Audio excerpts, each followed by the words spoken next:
Hello students, welcome to my YouTube channel. मी यज्ञा दायानंद गुरव तुमचं माझ्या यज्ञा ई लर्निंग या चॅनलवर स्वागत करते. मला ना आज आपण आपला जो 6th चॅप्टर आहे इम्पॉर्टन्स ऑफ ओशियन्स, त्याचा जो सेकंड पार्ट आहे तो आपण आजच्या व्हिडिओमध्ये कव्हर करणार आहोत. याचा जो फर्स्ट पार्ट आहे तो ऑलरेडी त्याचा व्हिडिओ अपलोड केलेला आहे, तर तुम्ही प्लेलिस्टमध्ये जाऊन सुद्धा त्याचा व्हिडिओ जो आहे तो पाहू शकता. प्लेलिस्टची जी लिंक आहे ती डिस्क्रिप्शन बॉक्समध्ये दिलेली आहे. चला तर मग स्टार्ट करूया आपला second part, importance of oceans म्हणजेच महासागराचे महत्त्व. ठीक आहे, सो आपण याचा आता सेकंड पार्ट पाहूया. सेकंड पार्ट म्हणजेच आपण इथून स्टार्ट केलं होतं ओशियन्स अँड क्लायमेट.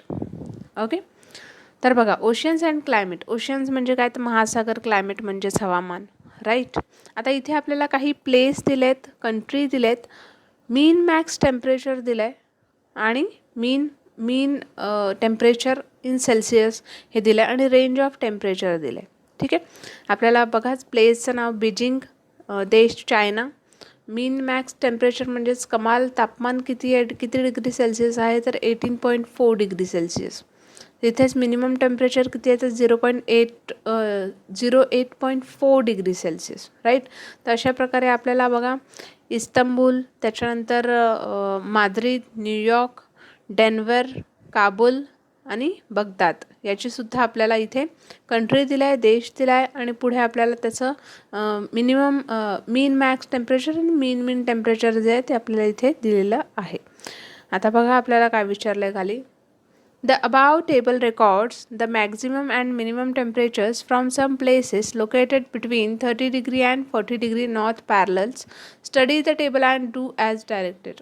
आज सांगितलं आहे वरील तक्त्यामध्ये 30 डिग्री सेल्सिअस ते 40 डिग्री सेल्सिअस असे अक्षवृत्तादरम्यान येणाऱ्या काही ठिकाणांची सरासरी जी तापमान आहे म्हणजे मिनिमम आणि मॅक्झिमम असं तापमान जे आहे ते आपल्याला दिलेलं आहे. तर त्याचा अभ्यास करून पुढील प्रश्नांची उत्तरं जी आहेत ती आपल्याला द्यायची आहेत. ठीक आहे, बघा आपल्याला सुरुवातीलाच काय विचारलं आहे. Calculate the difference between the mean, maximum and minimum temperatures and write it in the last column. प्रत्येक ठिकाणच्या कमाल आणि किमान तापमानातील फरक काढायचा आहे आणि तो लास्ट कॉलममध्ये आपल्याला लिहायचा. आता फरक कसा काढणार तुम्ही? ऑफकोर्स मायनस करणार, right. Mean max temperature degree Celsius minus mean temperature degree Celsius, बरोबर. म्हणजे फर्स्ट बीजिंगचं जर उदाहरण झालं तर 18.4 मायनस 0.8.4 मग किती येईल तर 10, राईट, 10 डिग्री सेल्सिअस, बरोबर. तर अशा प्रकारे तुम्ही याचं आन्सर जे आहे ते लिहायचं आहे. Then highlight the rows for the places having a range of temperature over 10 degree Celsius with red colour.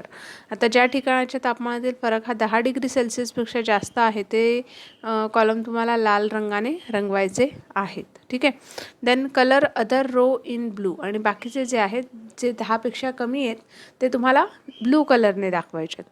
Then find the locations of this places from an atlas. आता नकाशा संग्रहातून ही ठिकाणे आपल्याला शोधायची आहेत, नकाशात आपल्याला ही शोधायची आहेत. Then which places are closer to the oceans, tell whether the range of temperature at this places is less or मोर.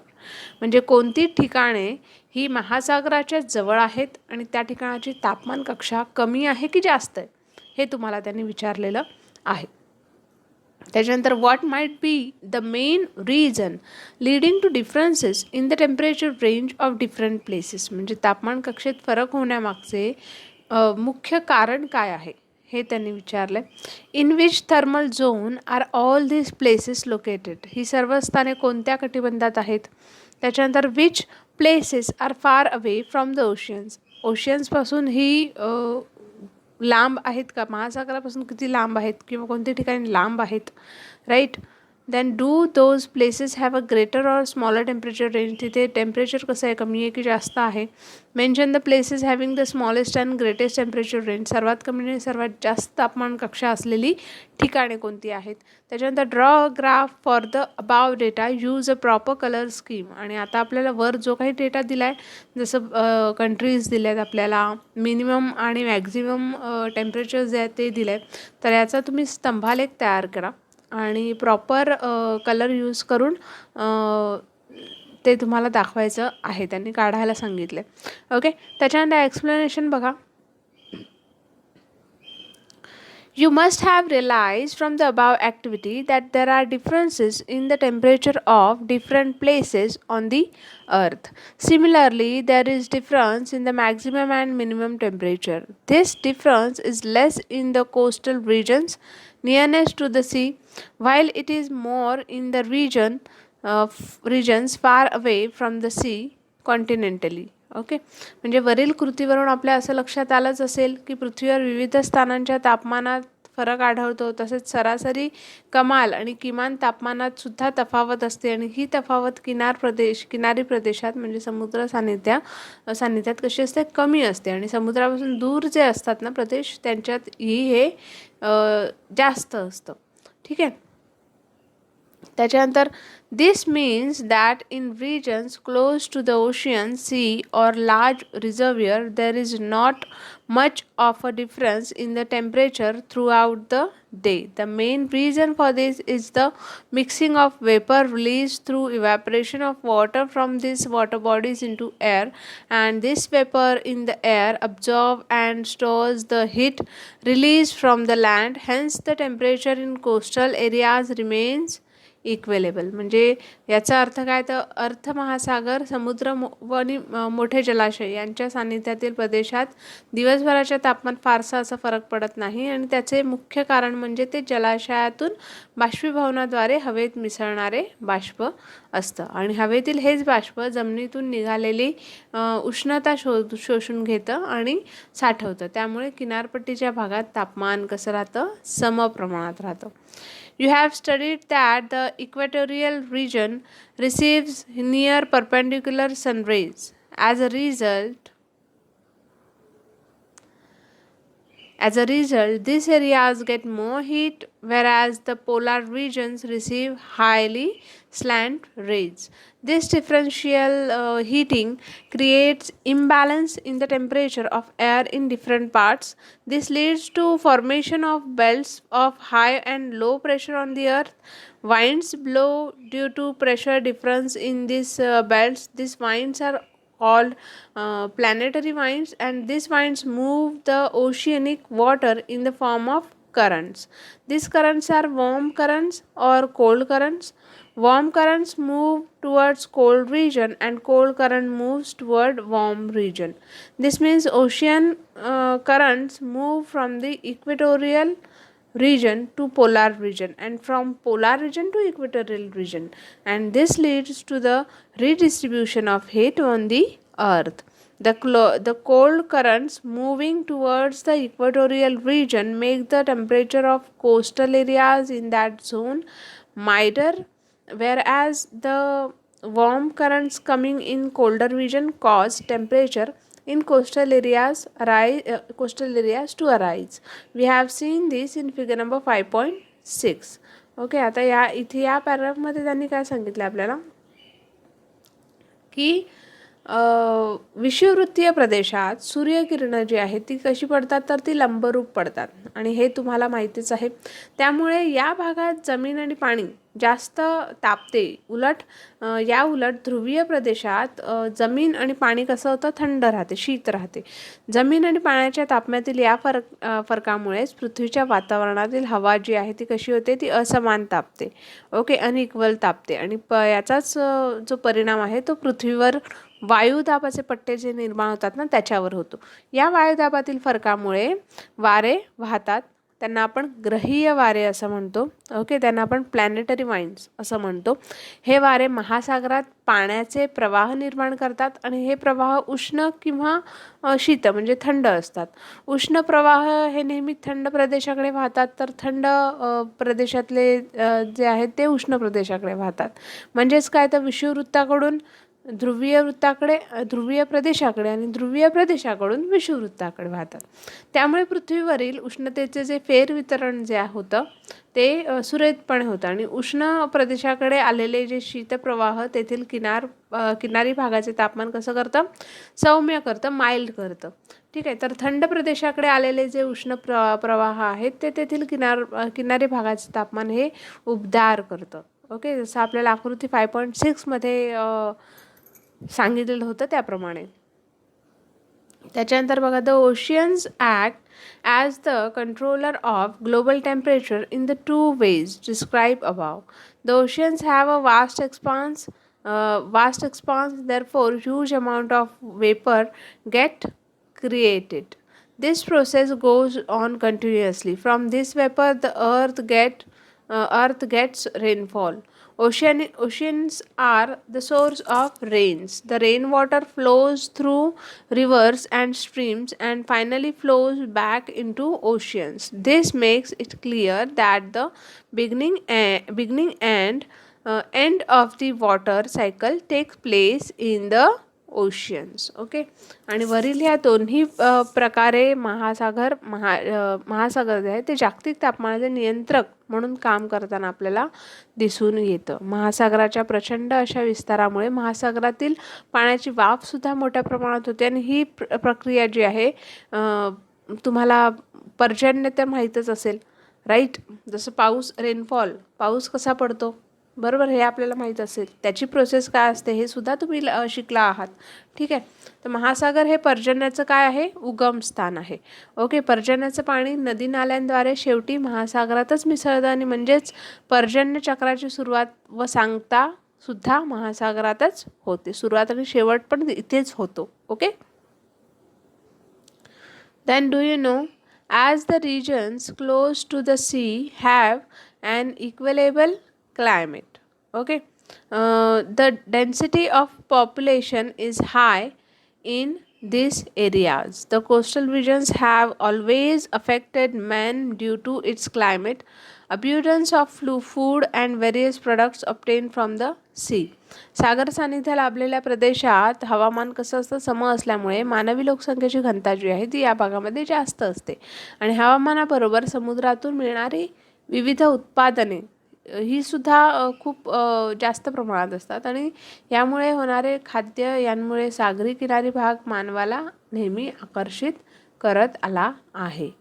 ठीक आहे, त्याच्यानंतर बघा आपल्याला काय सांगितलेलं आहे, do you no, in future it will be possible to generate electricity with the help of oceanic waves and tides. It is possible to convert the saline ocean water into potable drinking water. This will reduce the scarcity of drinking water to some extent. This drinking water in the city of Dubai in United Arab Emirates is being made available through this method. आता आपल्याला इथे त्यांनी काय सांगितलं आहे की भविष्यात in future महासागराच्या लाटा किंवा भरती ओहोटी यांचा उपयोग करून वीज निर्मिती करता येते का किंवा करता येईल का आपल्याला. आणि महासागरातील खारे जे पाणी आहे हे क्षारविरहित, ओके, क्षारविरहित करून पाणी हे पिण्यायोग्य तुम्ही करणं तुमच्यासाठी शक्य होईल का किंवा त्यामुळे पिण्याचं पाण्याची टंचाई जी आहे ती काही प्रमाणात दूर करता येईल का. आणि संयुक्त अमिरातीमधील दुबई या शहराची पेयजलाची व्यवस्था जी आहे ती याच पद्धतीने करता येते आणि याच पद्धतीने ते करतात. ठीक आहे, त्याच्यानंतर बघा, in the swampy areas of sea coast and in the areas of estuaries, the soils are saline and the climate humid. In such areas, mangrove forest with tivri and sunri grow well. The food of mangrove trees is light and oily. They last longer. It is used as fuel and also for shipbuilding. The mangrove forest protect coastal areas from huge waves and these forests also protect the biodiversity in the coastal areas. If these forests are located near coastal towns, they are called the lungs of these towns. Okay, म्हणजेच सागर किनाऱ्यावर दलदलीच्या भागात खाडी क्षेत्रात क्षारयुक्त मृदा आणि दमट हवा असते. अशा ठिकाणी तिवरी, खारफुटीची जंगले, सुंदरीची वने ही सुद्धा असतात. खारफुटीचे लाकूड हे तेलकट आणि हलके आणि टिकाऊ असते. इंधनासाठी आणि नाव तयार करण्यासाठी या लाकडाचा उपयोग होतो. खारफुटीच्या वनांमुळे किनारी भागास महाकाय लाटांपासून संरक्षण मिळते आणि तसेच या वनांच्या प्रदेशात सागरी जैवविविधता जी आहे यांचंसुद्धा संरक्षण करता येतं. या वनाच्या शेजारी असलेले जे शहरं असतात त्यांनासुद्धा शहरांची फुफ्फुसे म्हणून ओळखलं जातं. Okay, the lungs of the town. त्याच्यानंतर बघा काय सांगितले. Find out, collect information about how the natural pearls is form, which oceanic organism develops it, in which sea is it found in India. म्हणजे नैसर्गिक मोती जो आहे तो कसा तयार होतो आणि कोणता सागरी जीव मोती तयार करतो याची माहिती मिळवा. भारताचा जीव कोणत्या सागरी प्रदेशात आढळतो याची माहिती तुम्हाला मिळवायची आहे. त्याच्यानंतर बघा,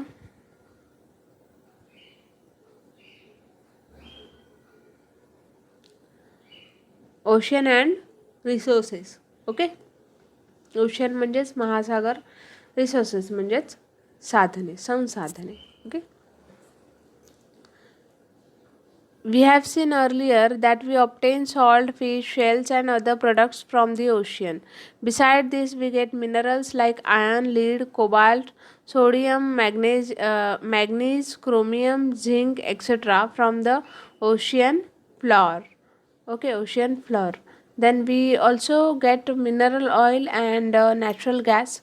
ठीक आहे. आता महासागरातून आपल्याला मीठ मिळतं, मासे, शंख, शिंपले यांसारखे अनेक उत्पादने मिळतात, हे आपण मागेच पाहिलं. या व्यतिरिक्त सागरातून आपल्याला लोह मिळतं, शिसे मिळतं, कोबाल्ट मिळतं, मॅग्नेशियम मिळतं. ओके, मॅग्नीज मिळतं, सोडियम मिळतं, क्रोमियम, झिंक या सगळ्या खनिजं जी आहेत ती सुद्धा खनिज पदार्थ मिळतात. खनिज तेल आणि नैसर्गिक वायूसुद्धा इथून आपल्याला मिळतो. ठीक आहे. त्याच्यानंतर खाली बघा, तुम्हाला इथे इमेज दाखवलं आहे. लीड आहे फर्स्ट ह्याच्यात, सेकंड ह्याच्यात कोबाल्ट आहे, then manganese and then iron ore. ठीक आहे, 4 गोष्टी तुम्हाला इथे इमेजमध्ये दाखवलेल्या आहेत. त्याच्यानंतर बघा, we get precious items like pearls, corals or ornamental items like shells as also medicinal plants from the seas. आपल्याला समुद्रातून मोती, पोवळे यांसारखे मौल्यवान वस्तू, शंख, शिंपले यांसारख्या शोभेच्या वस्तू तसेच औषधी वनस्पतीसुद्धा आपल्याला समुद्रातून मिळते. Okay,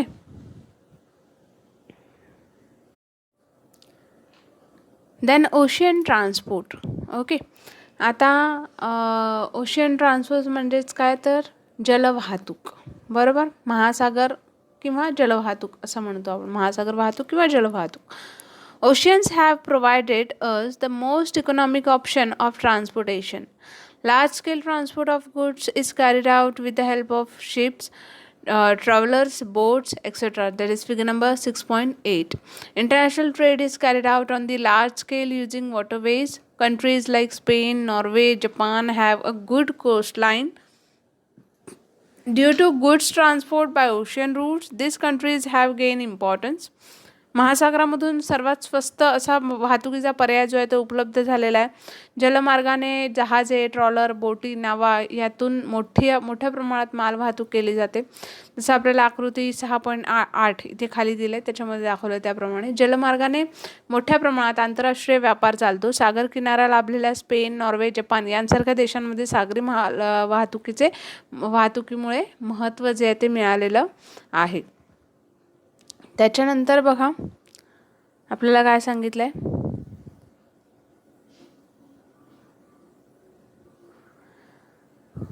Ocean currents are quite important in water transport.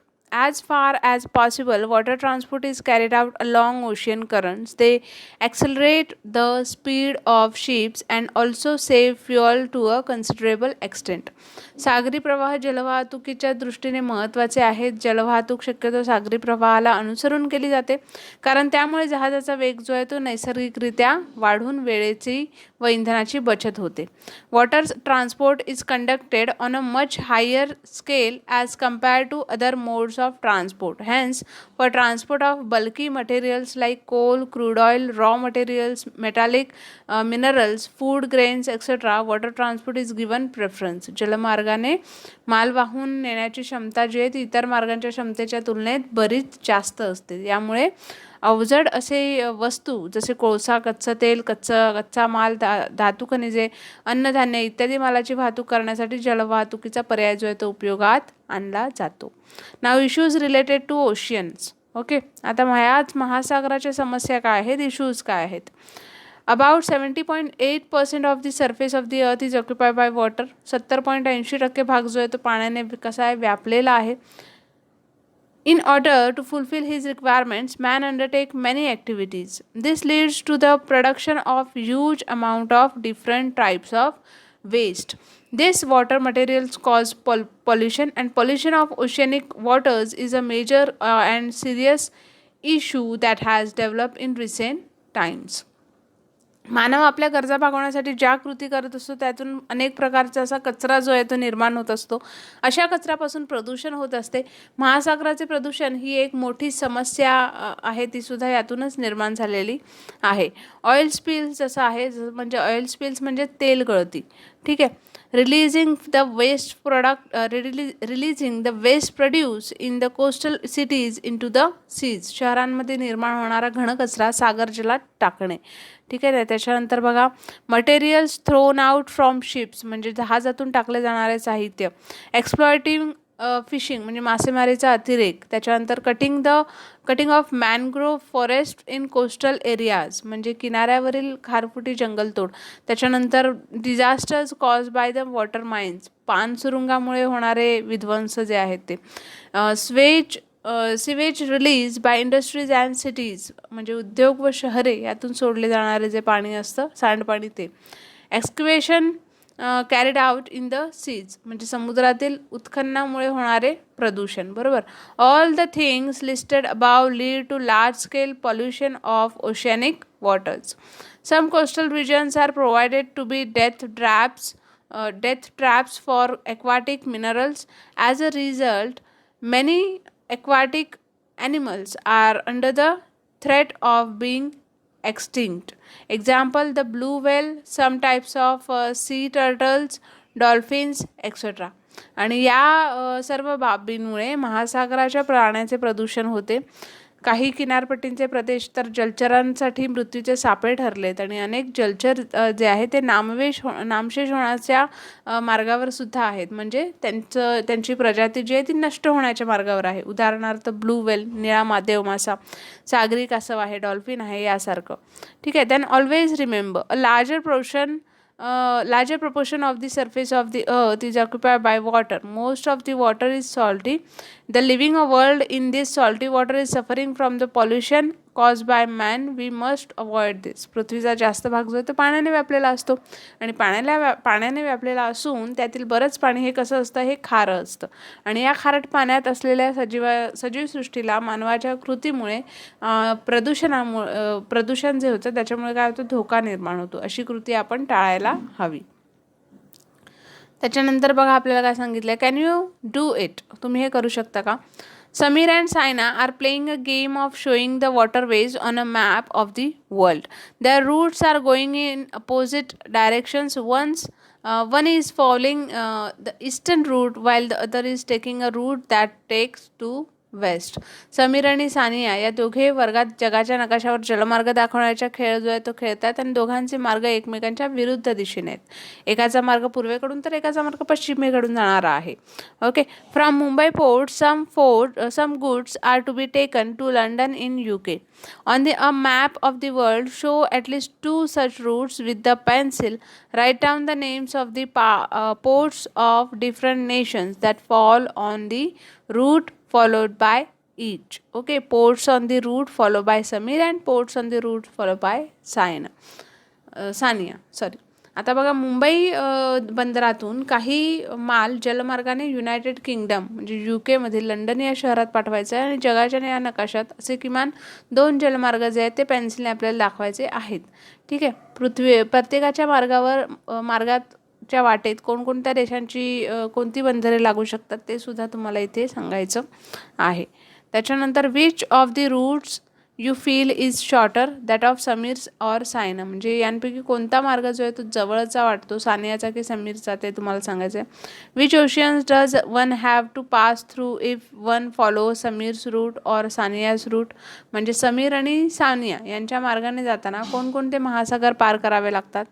What are Panama and Suez, for what purpose were they constructed, have this been used in Samir's or Sina's route, म्हणजे पानामा आणि सुएज हे काय आहेत आणि ते कशासाठी तयार करण्यात आले आहेत, समीर आणि सानिया यांच्या मार्गात त्याचा वापर कसा पद्धतीने केला आहे किंवा झाला आहे का, ते तुम्हाला सांगायचं आहे.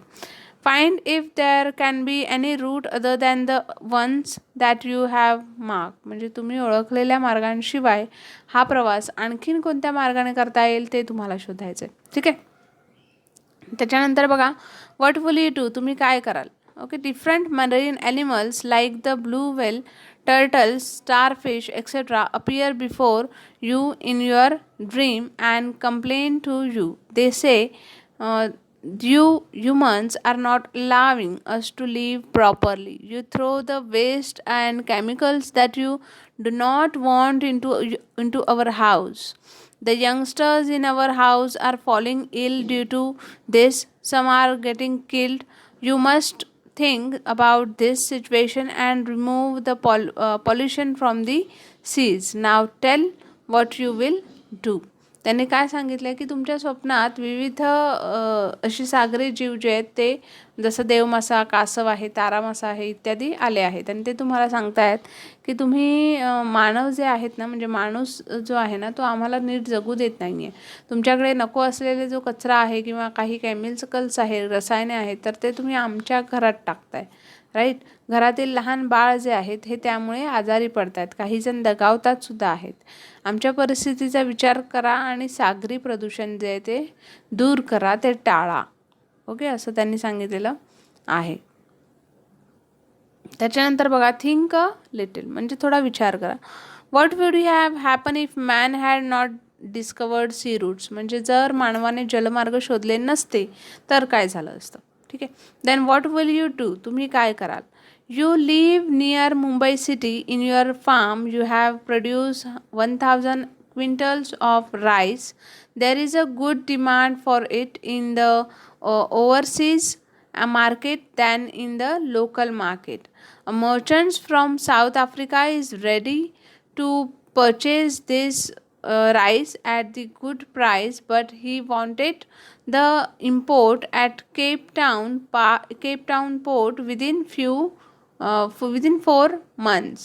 Tell what you will do as a good trader. आता तुम्ही मुंबई शहराजवळ राहता आणि तुमच्या गोदामात 1000 क्विंटल तांदूळ जो आहे तो धान्य जो आहे तो साठला आहे आणि स्थानिक बाजारपेठेपेक्षा परदेशामध्ये याला जास्त किंमत मिळणार आहे आणि दक्षिण आफ्रिकेतील एक व्यापारी जो आहे तो याची चांगली किंमत देऊन तुम्हाला तुमच्याकडनं तांदूळ विकत घेण्यास तयार झालेला आहे. पण त्याला 4 महिन्याच्या आत केपटाऊन बंदरात हा जो माल आहे हा हवा आहे. ठीक आहे. आता सांगा बघू, व्यापार जो आहे तो व्यापारी म्हणून काय करेल किंवा तुम्ही जर व्यापारी असाल तर तुम्ही काय कराल ते तुम्हाला सांगायचं आहे. त्याच्यानंतर बघा, always remember the proportion of water being greater than that of land. The earth is non as the water planet. Water in any form is a born for the living world.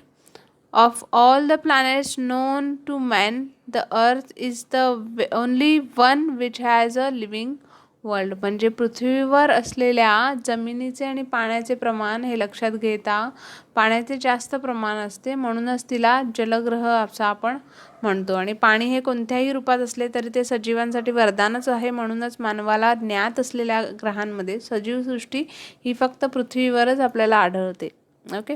त्याच्यानंतर बघा काय सांगितलं, Southern ओशियनबद्दल आपल्याला काय सांगितलं बघा, दक्षिण महासागर. The water bodies that extends from 60 degrees south parallel to the coast of the Antarctic. Then continent is named as the Southern Ocean. म्हणजेच 60 डिग्री सेल्सिअस दक्षिण या अक्षवृत्तावर अंटार्क्टिक खंडाच्या किनारपट्टीच्या जलभागाला आपण साऊथर्न ओशियन म्हणजे दक्षिण महासागर असं म्हणतात. Then I can do this. आता मी हे करू शकते. Tell about the items that can be obtain from the oceans. ओशियन्समधून मिळणाऱ्या गोष्टी कोणत्या आहेत. त्याच्यानंतर tell the importance of oceans. त्याच्यानंतर tell issues related to oceans. ओशियनचं महत्त्व काय आणि समस्या कोणत्या आहेत ते तुम्हाला त्यांनी विचारलेलं आहे. सो फ्रेंड्स, आपला जो 6th चॅप्टर आहे इम्पॉर्टन्स ऑफ ओशियन्स हा इथेच कंप्लीट झालेला आहे. होप तुम्हाला आजचा जो व्हिडिओ आहे तो नक्कीच आवडला असेल आणि ऑफकोर्स व्हिडिओ जर आवडला असेल तर चॅनलला नक्की सबस्क्राईब करा. बेल आयकनवर सुद्धा क्लिक करा, ज्यामुळे तुम्हाला अपकमिंग नोटिफिकेशन जे आहेत ते तुमच्यापर्यंत पोहोचतील. ठीक आहे, भेटूया आपण आपल्या नेक्स्ट व्हिडिओमध्ये. तोपर्यंत take care and have a good day.